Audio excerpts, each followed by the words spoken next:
soportarlo. Hay que soportar el calor.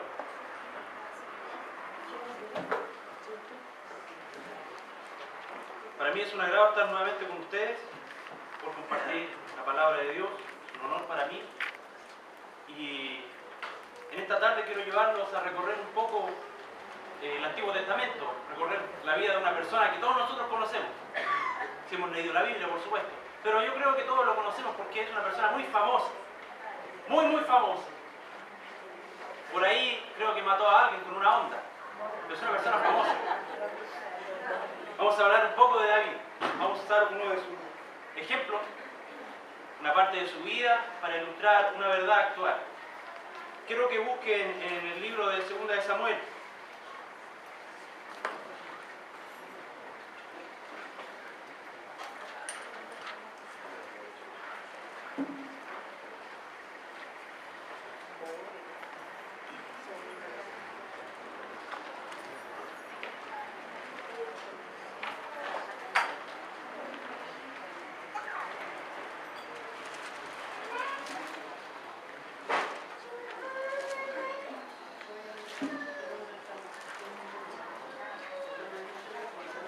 Hermano Juan, ¿el reloj está bueno este, cierto? ¿Sí? Ya, en este voy a verlo. Es que así no se me olvida. Bien. ¿Están ahí en 2 de Samuel? Yo sé que por todas las veces que yo he estado con ustedes, ustedes saben de dónde yo soy.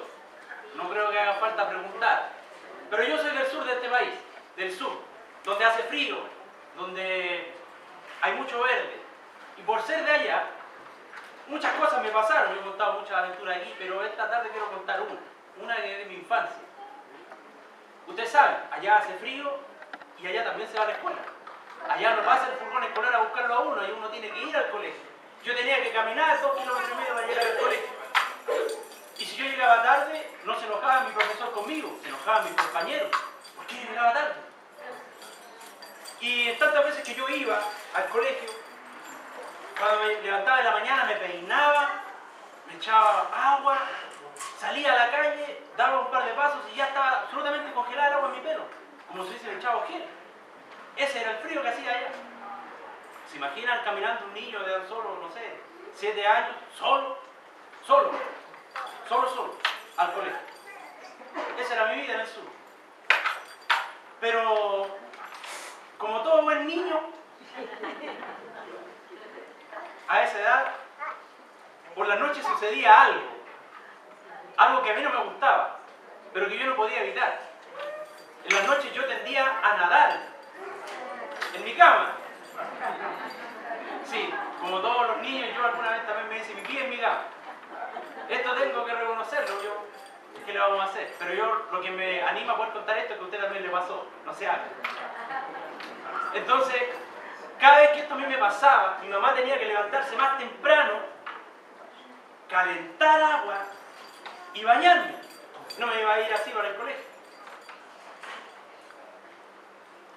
Entonces, un buen día, mi mamá se aburrió y me dijo: yo no te voy a lavar más. Tienes que aprender a no hacerte en la cama. Tienes que aprender a no hacerte en la cama. Yo dije, bueno. Y me volvió a pasar. Y yo dije, chuta. Mamá, no sé yo. Oh. Así que me levanté solito. Qué bueno que mi mamá no está ahí. Tomé un pañito, lo eché en agua y comencé a lavarme. Y me fui al colegio. Yo sentía que subía un olor extraño por mi cuerpo. Lo sentía. Yo decía, me lavé mal. Me lavé mal. Salió el sol. Pasó el frío. Entonces, sentado en la sala, decía, chuta, salió el sol. Mejor no voy a salir a jugar a la pelota. Tocaron la campana. Mis 7 compañeros salieron a jugar. Era una escuela de tan solo 80 niños. Y me decían, vamos a jugar, vamos. No, es que no me siento bien. Vamos a jugar, si para eso el recreo. Ya nos conseguimos la pelota con el profesor. No, es que no puedo. Ya bueno, me quedé en la sala. pero la temperatura seguía aumentando, así del sur. En la mañana hay 5 grados bajo cero y a mediodía hay 25. Comenzó a subir la temperatura y con él también comenzaron a subir algunos olores que yo no quería que nadie sintiera. Tocaron la campana del segundo recreo. Llegaron 2 de mis compañeros y me dijeron, vamos a jugar a la pelota, no hacía falta en el arco. No quiero jugar.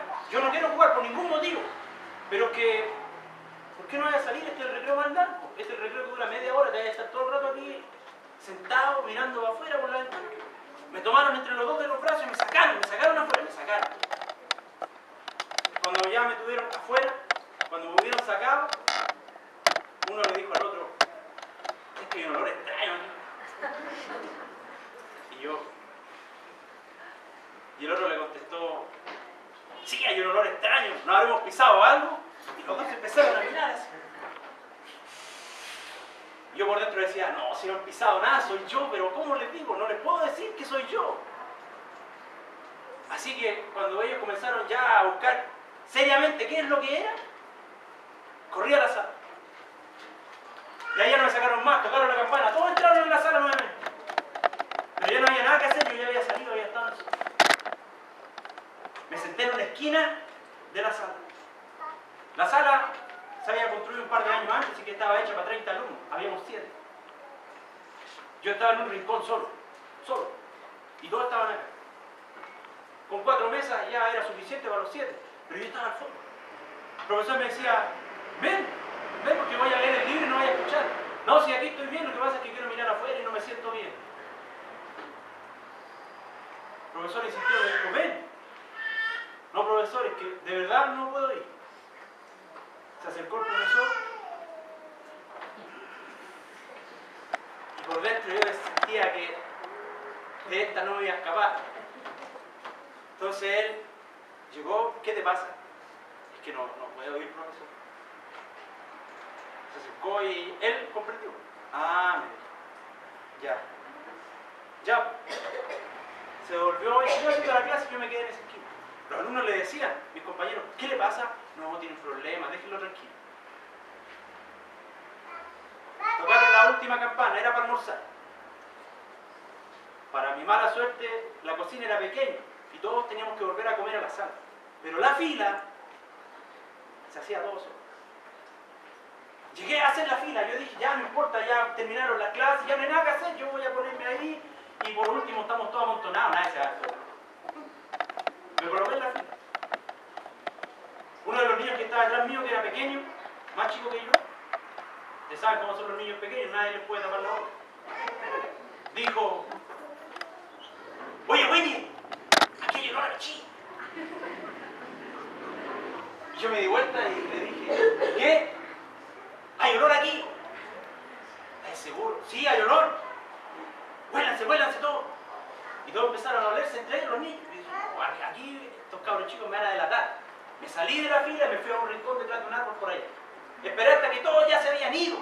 Almorcé al último. Llegó el de la señora de la comida.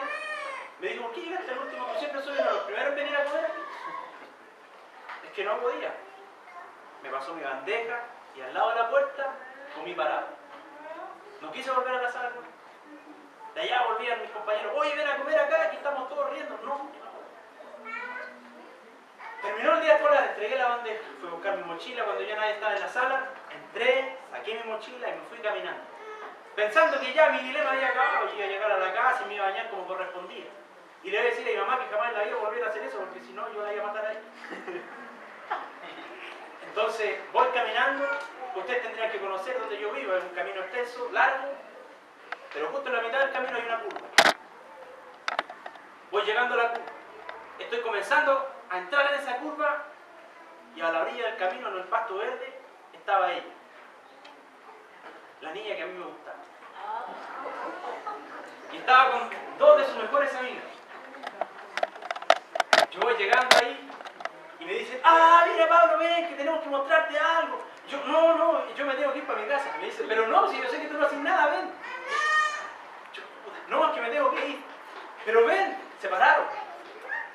No, es que no puedo quedarme si me tengo que ir. Me empecé a correr. No, se pararon las 3, me empezaron a comenzaron a correr, yo corrí, me corría, pero no, señor, no puedo, corrí para alcanzar. Todo por tratar de que nadie se diera cuenta de que yo tenía mal olor. ¿Están en 2 de Samuel? Aquí hay la historia de una persona que le pasó algo parecido. ¿Adivine quién? Ya les dije quién era. David. Quiero que busquen en 2 de Samuel, capítulo 11.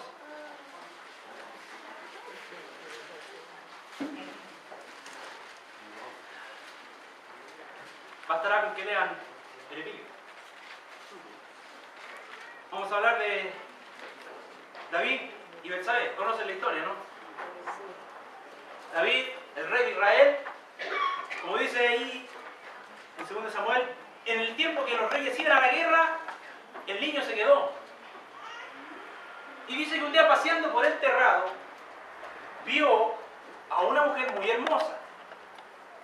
Y llamó a uno de sus siervos y le dijo: oye, ¿sabéis qué? Hermosa ella, ¿por qué no me vaya a preguntar quién es? Fueron los siervos. Trajeron la respuesta. Su nombre es Betsabé, hija de Eliab. ¿Podría yo invitarla para acá? No, es que es casada, está casada con uno de tus valientes, con Urías, Hitita, Eteo. Pero eso no es problema. La invitó. Ya me veo yo los mensajeros de David. ¿Cómo está, señorita? Buenas tardes. Venimos de parte del rey David. El rey David la ha invitado a comer esta noche. Obviamente no se iba a negar, era el rey David. La historia enseña que esa noche David durmió con ella y al tiempo la mujer le dijo: ¿sabes qué? Estoy embarazada. Tenemos un problema grande aquí, porque mi marido está en la guerra. ¿De dónde yo voy a estar embarazada? Y si me pregunta dónde está, dónde salió este hijo, ¿qué le voy a decir? Nuestro rey David es el papá. No le puedo decir eso. Entonces David le manda una carta a su general, al más valiente de su general, Joab, y le dice: Joab, ¿sabes qué? A Urías el hitita, mándalo de vuelta. Hay un problemita que solucionar. Joab mandó a Urías. Llegó Urías, lo citó a comer, le dio banquete, lo felicitó por la guerra y le dijo: ¿sabes qué? Por premio, porque tú has sido un guerrero muy bueno, vete a tu casa. Y usó una expresión: que se la vaya, o sea, que durmiera con su mujer y disfrutara de ella. Pero, según la tradición judía, cuando había guerra, ningún hebreo dormía con su mujer, aunque no fueran a la guerra, por respeto a los que sí iban. Ninguno dormía con su mujer. Urías, firme en eso, ¿qué dice la escritura? No durmió con su mujer, sino que se quedó a la puerta de la casa del rey, cuidándola, haciendo algo más que fuera. Cuando David salió en la mañana, lo vio ahí y dijo: ¿qué estás haciendo tú aquí? Tenías que haberte ido con tu mujer. ¿Cómo voy a hacer eso yo, mi señor? Voy para la casa mientras mis amigos están muriendo allá en la guerra contra el Eteo, el fereceo. Mal para David. No pudo tapar su pecado. ¿Qué hizo? Lo volvió a citar a comer, pero esta vez hizo algo diferente. Lo embriagó. Y después ordenó a sus sirvientes que lo llevaran a su casa y lo dejaran ahí. ¿Qué pasó? Urías no lo hizo. Durmió abajo. No durmió con su mujer. Seguramente David le preguntó a Betsabé: ¿y Urías durmió contigo? No. Entendiendo David que este hombre no iba a dormir con su mujer, escribió una carta a Joab diciéndole: a este guerrero envíalo en primera fila a pelear, a tomar la ciudad, en Rabá. Y cuando estén en lo mejor de la pelea, ordena que todos se devuelvan, que haya retirada, pero que Urías se quede solo. Por si esto no fuese suficiente, la carta que él la llevó, en que David le comunicaba esto a su general Joab, la llevó Urías. Y Urías ni siquiera abrió la carta para ver qué orden habrá dado nuestro señor a nuestro general. No, él la llevó. Esa era la calidad de soldado. Él no abrió la carta, él simplemente la llevó y la entregó. Él hizo lo que se esperaba de él. Joab hizo lo que David pidió y Urías murió. Seguramente David dijo, se acabó el problema. Betsabé hizo el duelo correspondiente según la ley, se terminó el duelo, se casó con él. Se acabó. Se acabó el pecado. Como yo pensaba que arrancándome mis compañeros nadie se iba a dar cuenta. Yo corría para que nadie me pillara, pero yo pensaba que nadie me había descubierto. David también pensó lo mismo. Él pensaba que huyendo, tapando, escondiendo, su pecado iba a desaparecer. Pero vemos en la historia que eso no fue así. Él no pudo tapar su pecado, no lo pudo esconder. Él no pudo siquiera engañar a su propio pueblo. Todo el mundo supo de él. Así lo declara más adelante la Biblia. Todo el pueblo se enteró. Y él pagó peor su equivocación. En Primera de Juan, capítulo 1.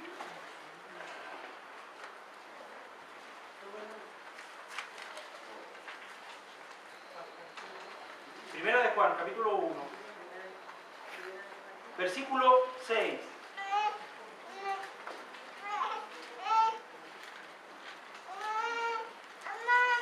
¿Están ahí?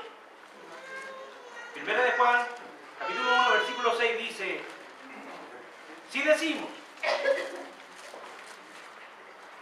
que tenemos comunión con Él y andamos en tinieblas,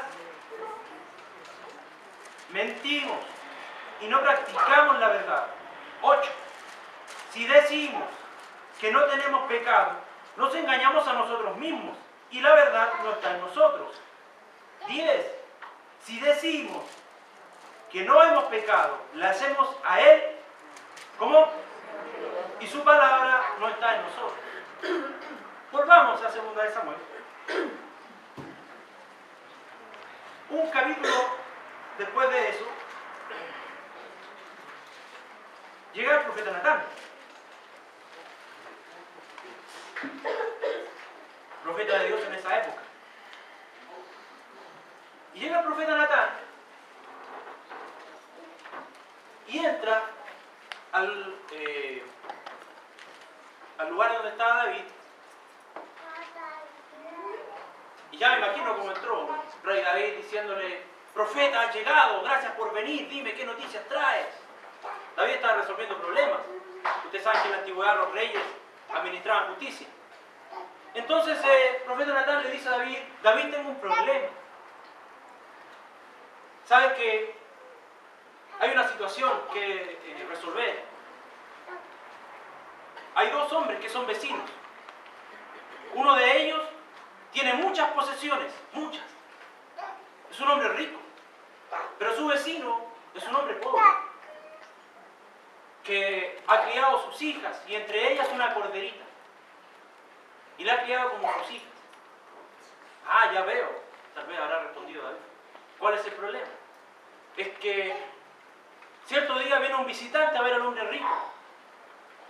Y él, para poder agasajarle, cocinó. Pero tomó la corderita de ese hombre pobre. Se la robó. Ya puedo ver a David, dice la escritura, que él se llenó de furor por esto y dijo, el que tal hecho debe morir y pagar 4 veces más la corderita. Entonces el profeta Natán le dijo, pero tú eres el hombre que eso hizo. Así ha dicho Jehová, tú tomaste a la mujer de Urías, su única corderita, y la hiciste tú. El hombre aquí mató a un animal, pero tú has matado a un hombre. ¿Y pensaste que podrías cubrir tu pecado? Entonces David cae de rodillas y lo único que alcanza a decir es, he pecado contra Jehová. Muchas veces nosotros, a pesar de que la historia parece muy fantástica, de que David mató intelectualmente a un hombre, fue el autor intelectual de un homicidio. Nos parece algo que está muy alejado de nuestra propia realidad, parece algo casi sacado de las películas de El Padrino, los gángsters. Pero no es algo tan loco lo que pasó aquí. En esencia, lo que David hizo fue tapar su pecado, creer que él podía cubrirlo, disfrazarlo y decir, no, yo no he pecado, yo solamente cometí un error. Esto ha sido un error, no es un pecado. Esto se puede arreglar. En efecto pensó eso. Muriendo Urías, claro, si muere Urías, yo puedo ir y casarme con Betseba, que ella sería viuda. Sí, pues estamos todos arreglados, solucionado el problema. Él pensó que podía hacer eso. Pensó que podía engañar a Dios, tapando su pequeño error con alguna acción que él obviamente no iba a ejecutar. ¿Qué encargaría a otro? Que sería tal vez una equivocación, un hecho de la suerte, algo que podría haber pasado. Nosotros muchas veces hacemos eso. Creemos que nuestros pequeños errores no son pecados. No, ¿cómo va a ser pecado? Eso no es pecado. Lo que nosotros hemos hecho simplemente es un error y en realidad se puede arreglar. ¿Sabe lo que pasa con esas personas que cubren su pecado en su corazón? Se engañan a sí mismos. Recién leímos en 1 de Juan, si decimos que no tenemos pecado, somos mentirosos. Cuando una persona comienza a guardar el pecado en su corazón, comienza a decir, no, yo no tengo pecado. ¿Sabe lo primero que pasa con él? Se ensucia su alma. Ya no es una persona que actúa con libertad. Le hace sentir a sí mismo sucio. El rey David, un hombre rico, Dios le dio todo. Él dormía en camas hechas con lino finísimo.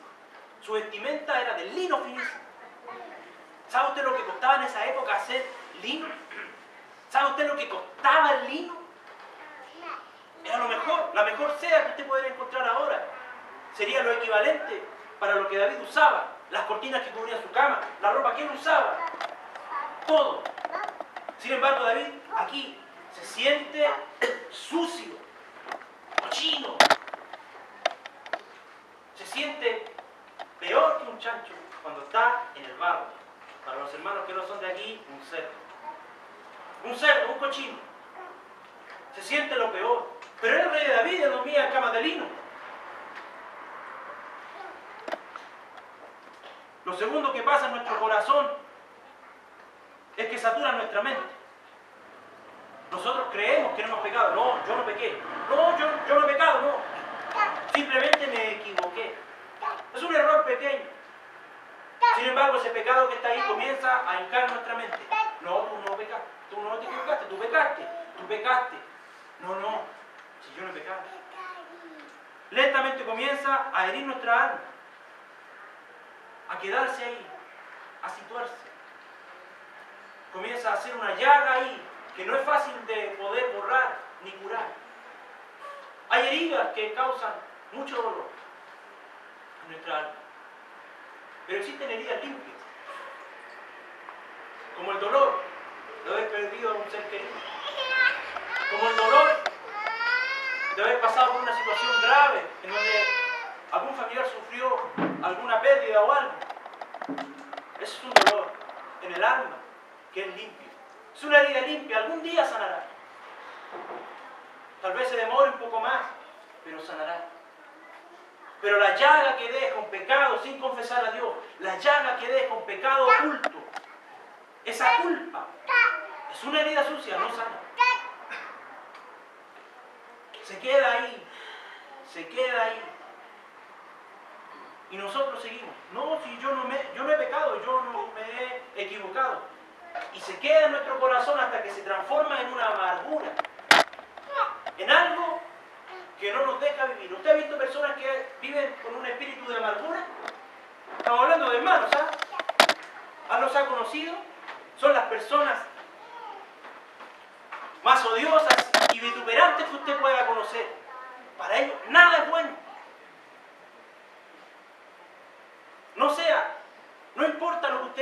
A ellos no les parece bien. Creen en sí mismos que ellos tienen el don de criticar. Y no encuentran nada bueno. Su amargura es tan amplia, tan extensa, que quisieran que todos la pudieran sentir y la traspasan a los demás. Son buenos para criticar. Son buenos para ver la suciedad en el otro. Y como dice el Señor Jesucristo, no ven la viga que hay en su propio ojo.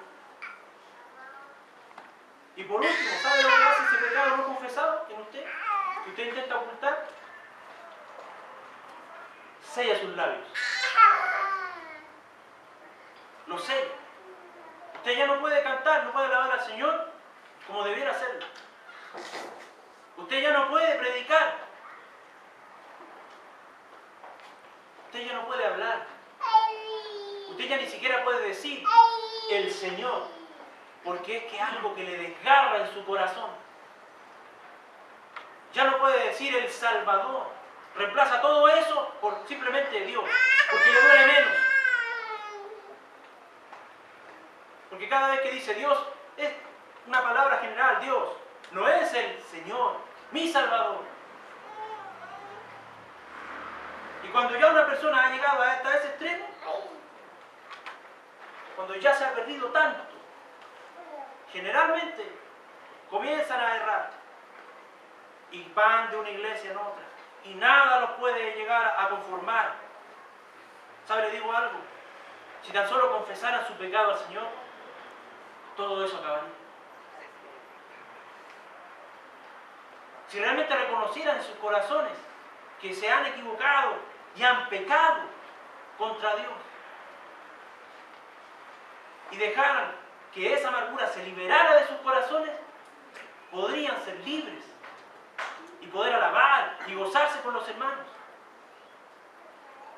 David guardó esa amargura en su corazón. La guardó. ¿Sabe? La historia dice que cuando nacía el niño iba a morir, ¿no? Eso quiere decir que hay un tiempo entre que Betsabé concibió hasta que dio a luz. Si hay un tiempo prudente entre que el guerrero volvió, podríamos decir que un mes. Entre el transcurso que vino y regresó a la guerra y murió. El luto son un par de meses. David vivió con esto aproximadamente 9 meses. Él vivió tranquilo, engañándose a sí mismo. Usted no crea que estos pecados sin confesar solamente le van a dejar tranquilo un par de meses. Podría durar años. David estuvo muy tranquilo 9 meses. 9 meses. Y podría haber seguido mucho tiempo más si Dios no hubiese considerado quién era él. Era el rey. ¿Cómo podía estar el rey en pecado? Dios no podía permitirse eso. Envió al profeta Natán para demostrarle y decirle en su corazón: yo vi tu pecado. Yo vi tu pecado. ¿Qué le quedaba más a David que confesarlo? Ahí tenemos a David, el rey, lleno de lujos, pero también lleno de dolor, diciendo: pequé contra Jehová.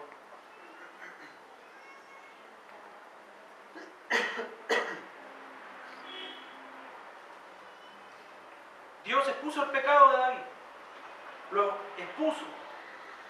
Porque Dios no acepta excusas. Dios no acepta cosas como: señores, que sabes qué, yo en realidad sufrí una tentación muy difícil. Yo no lo puedo soportar. La Escritura enseña que nadie va a ser tentado más de lo que pueda soportar. Eso quiere decir que todos nosotros vamos a ser tentados de una forma humana, ¿no? ¿Sí o no? ¿Sí o no? Todos vamos a ser tentados de una forma humana. Todos vamos a ser tentados en diferentes cosas. Pero todos vamos a ser tentados de una forma humana. Eso quiere decir que nadie puede llegar y decir: no, yo soy especial, mi tentación es diferente. Mi tentación es de otro mundo, no. Olvídese, hermano. Todas las tentaciones están hechas para que usted las pueda soportar. Está bien, se puede equivocar. Puede errar.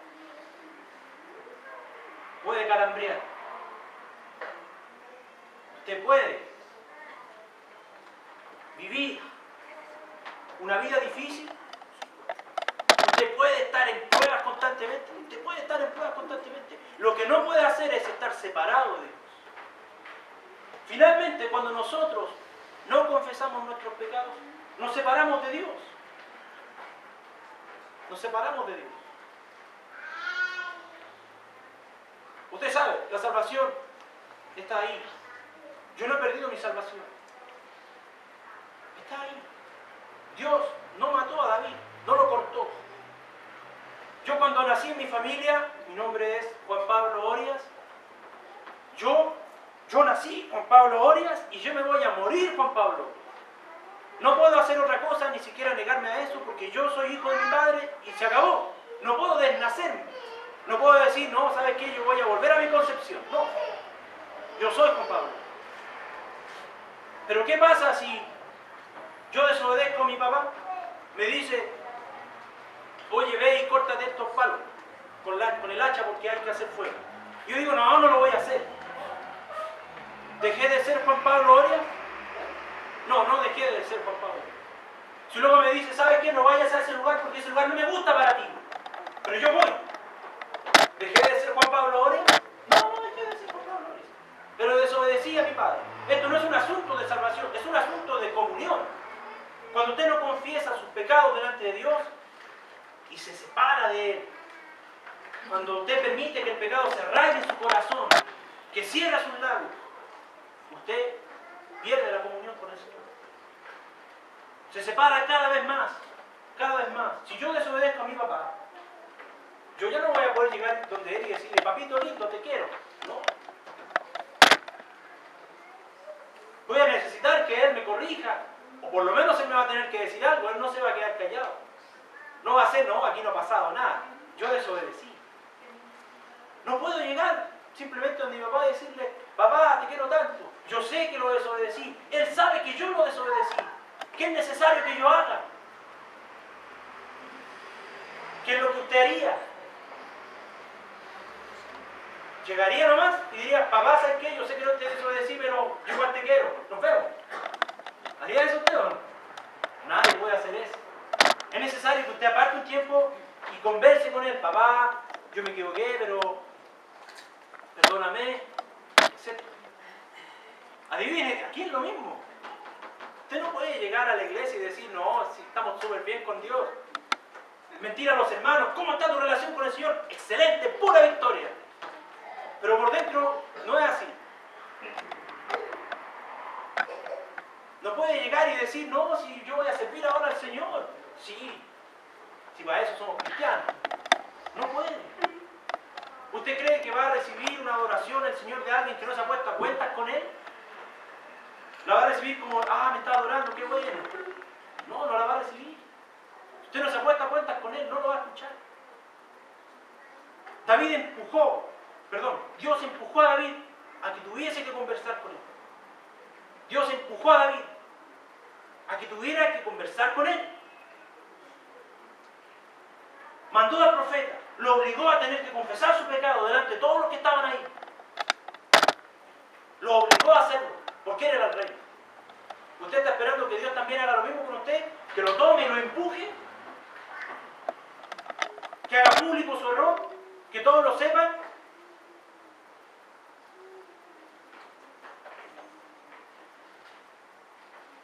Por suerte, a pesar de que David fue un gran pecador, no tan solo en esto, sino que en otras cosas que también cometió, y a pesar de que el juicio de Dios llegó a su casa y que tuvo que huir de sus hijos y todo lo que sucedió después, según lo que Dios había predispuesto para él por haberle desobedecido, David reconoció su error y se arrepintió.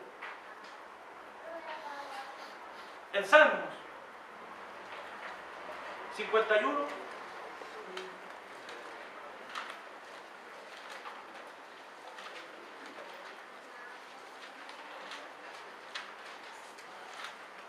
vemos la oración de David cuando se da cuenta de su pecado.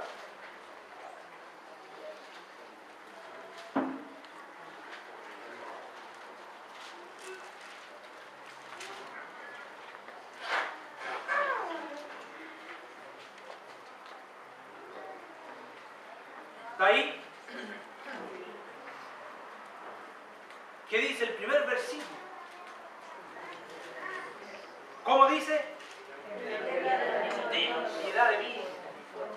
Ten piedad de mí, dice David. Dios le mostró a través del profeta Natán su equivocación. David dijo, he pecado contra Dios. Mantenga el versículo. Yo voy a volver a primera de Pedro.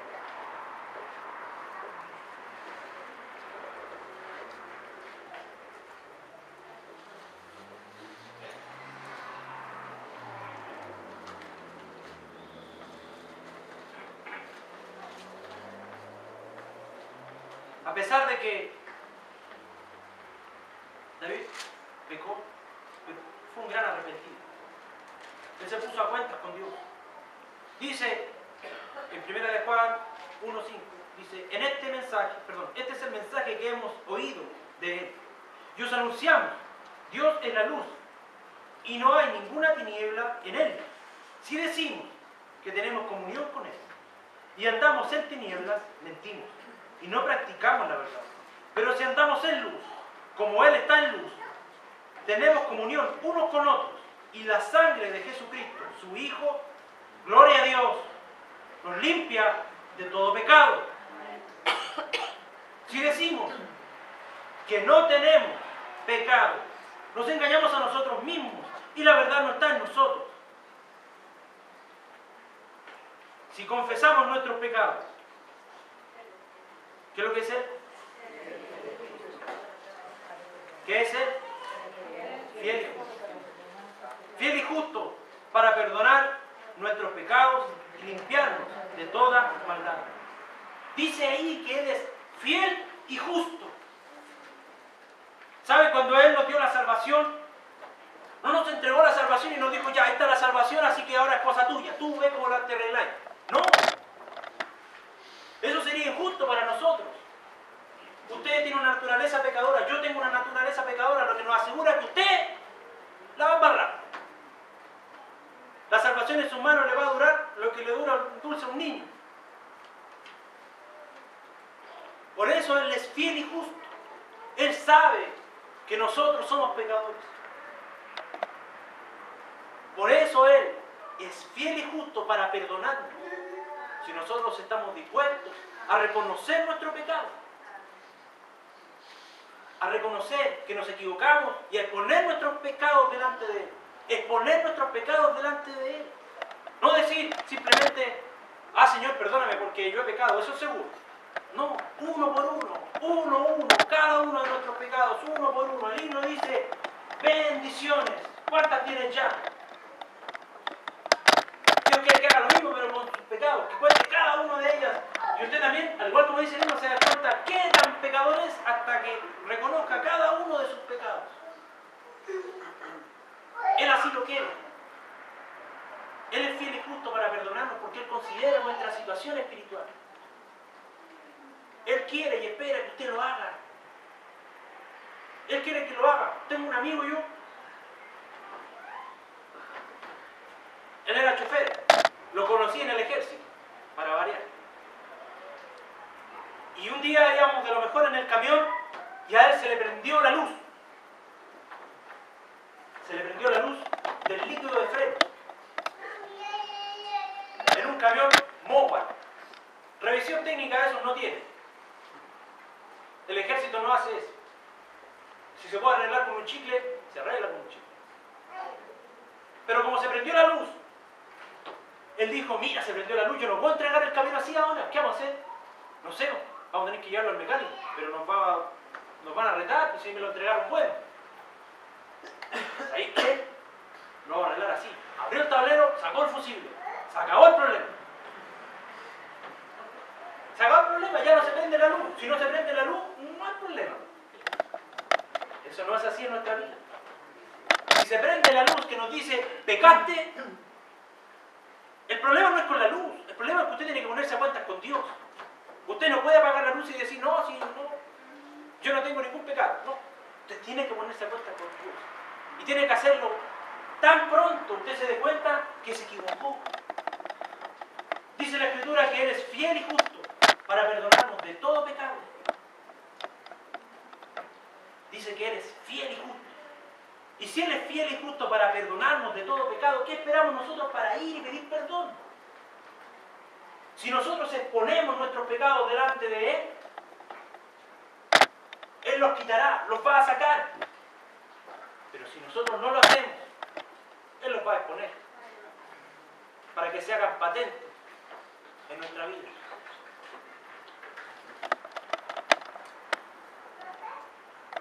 Voy a volver a Salmo.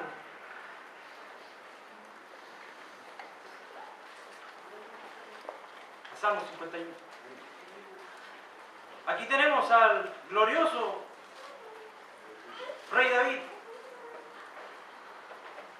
Dice, ten piedad de mí, oh Dios, conforme a tu misericordia. Conforme a la multitud de tus piedades, borra mis rebeliones. Dice, lávame más y más de mi maldad y limpia mi pecado. Limpia mi pecado. Porque yo reconozco mis rebeliones y mi pecado está siempre delante de mí. Contra ti solo he pecado y he hecho lo malo delante de tus ojos, para que seas reconocido justo en tu palabra y tenido por puro en tu juicio. David reconoció que por sus hechos el nombre de Dios iba a ser vituperado. El nombre de Dios iba a ser tenido por poco. Porque si el rey, que supone es el Hijo de Dios, a quien Dios puso por delante, peca, ¿qué más queda para que Él lo instituyó? Si usted peca delante de los demás y no reconoce su pecado, usted carga más vituperio en la cruz, carga más deshonra, carga más mala fama, a la ya bien cargada mala fama que tenemos nosotros. En el versículo 7 dice, purifícame con hisopo y seré limpio, y lávame y seré más blanco. Aleluya, ¿qué cosa? ¿Más qué? Más blanco que la nieve. El 10 dice, crea en mí, oh Dios, un corazón limpio y renueva un espíritu recto. ¿Dónde? ¿Dónde? Renueva en mí un espíritu recto. Hazme ver la injusticia que hay en mí. Eso dice David. Hazme ver lo malo que hay en mí. Mi pecado, dice, está siempre delante de mí. Yo soy pecador. Lo reconozco ante ti. Hazme verlo. Dame un corazón recto que lo vea. Dame un corazón recto que identifique el pecado en mí para poder confesarlo delante de ti. Versículo 12 dice, vuélveme. ¿Qué cosa? El gozo de tu salvación y espíritu noble me sustente. Entonces enseñaré a los transgresores tus caminos y los pecadores se convertirán a ti. Entonces, cuando usted tenga un corazón renovado y una confesión constante a Dios, entonces, solo entonces, usted va a tener una comunión con Dios y usted va a poder sentir el gozo de su salvación. Va a poder sentir que Dios lo sustenta, va a poder sentir que entonces usted puede enseñar a los demás. Porque antes el demonio lo tiene a usted así, lo tiene absolutamente cuadrado, 4 paredes. Esa es su vida cristiana. El Señor está con usted tratando de convencerle de que usted pecó, pero usted dice, no, yo no he pecado.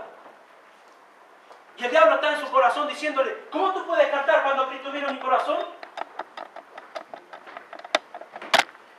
¿Con qué gozo? ¿Con qué alegría si no la tienes? ¿Cómo podemos cantar? ¡Oh, qué gozo siento! Cuando Cristo vino a mi corazón, mi vida entera cambió. No podemos cantar eso. Si estamos separados de Dios, porque hemos elegido hacerlo.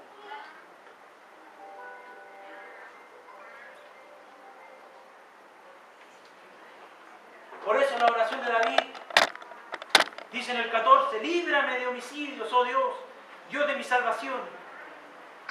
Cantará mi lengua tu justicia. 15, Señor, abre mis labios y publicará mi boca tu alabanza.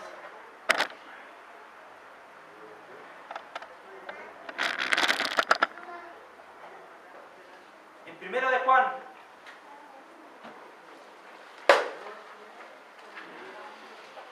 dice, si confesamos nuestros pecados, Él es fiel y justo para perdonar nuestros pecados y limpiarnos de toda maldad.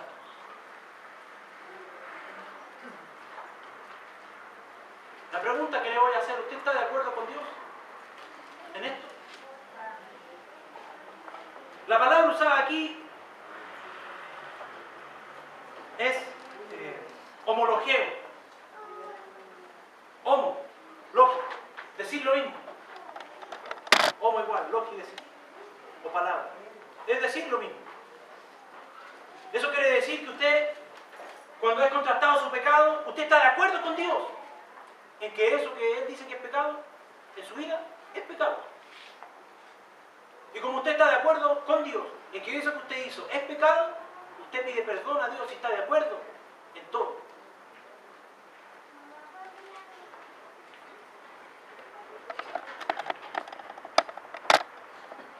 Por último, quisiera que revisáramos un versículo.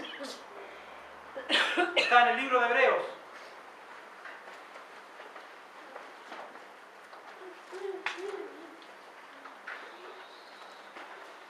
Capítulo 12, versículo 11.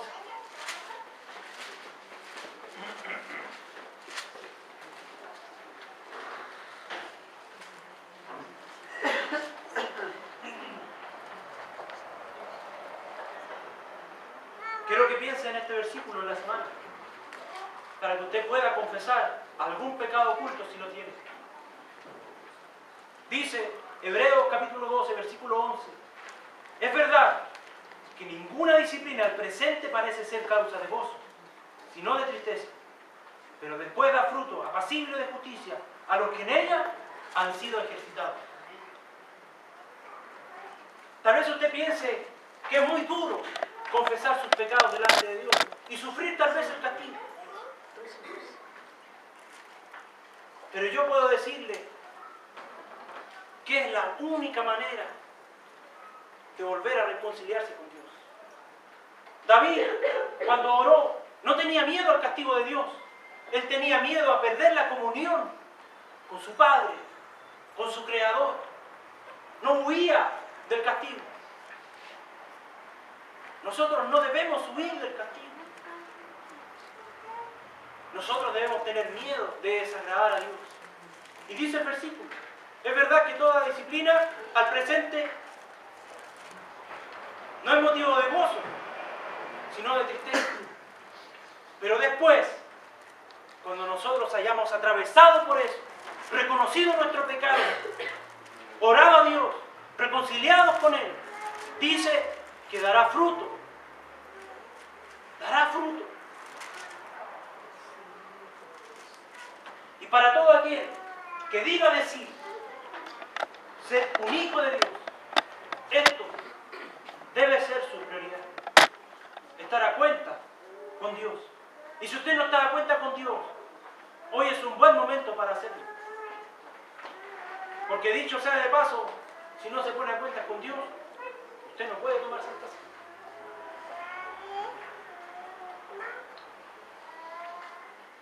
Vamos a terminar con una oración. Póngase.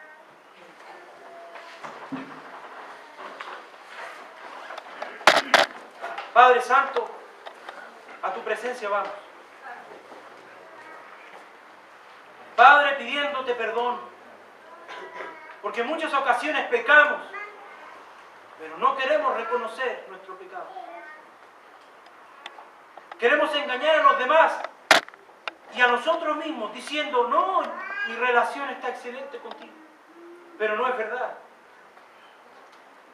Y en esta tarde, en esta hora, quiero acudir aquí para que tú puedas tocar el corazón de cada uno de los varones que está aquí. de cada una de las mujeres que está aquí. Si hay algún pecado sin confesar, si hay algún pecado oculto que no ha sido llegado a ti, que este sea el momento para hacerlo, Señor. Para que tú puedas limpiar con toda justicia ese pecado. Para que el varón o la mujer que esté aquí, que no esté a cuentas contigo, pueda hacerlo ahora. Y así como lo hizo el rey David, poder reconciliarse contigo, Padre. Te pido que tú bendigas esta congregación. Te pido que tú los llenes de tu gracia. Porque tu gracia, Padre Santo, basta para cubrir todo pecado. Por eso te pido, Señor, que tú puedas convencer a cada una de las personas que está aquí, si en algo se ha equivocado, que pueda reconocerlo delante de ti y poder llegar a tus pies sin deuda alguna. Gracias te doy, Señor, por este momento. Y oramos en el nombre de tu Hijo, Cristo Jesús. Amén y amén.